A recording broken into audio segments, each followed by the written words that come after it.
শুরু হলো নদিয়া জেলা লোক সংস্কৃতি ও আদিবাসী সংস্কৃতি যাত্রা উৎসব।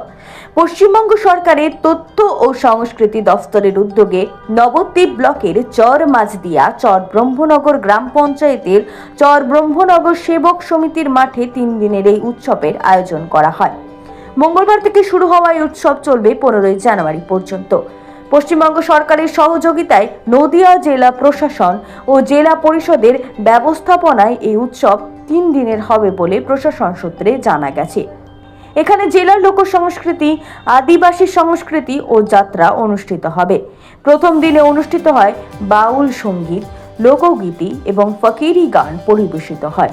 বুধবার অনুষ্ঠিত হবে পুতুল নাচ, বাউল সঙ্গীত এবং দেবলোক অপেরা আয়োজিত যাত্রাপালা আমার মা আমার নয়। শেষ দিনে 15 জানুয়ারি অনুষ্ঠিত হবে লোকসঙ্গীত এবং SU নাট্য সংস্থা আয়োজিত যাত্রাপালা।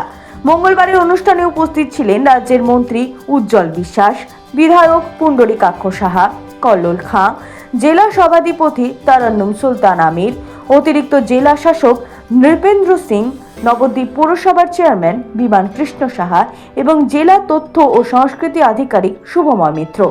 নদিয়া থেকে Madhab Debnath, Street Voice digital.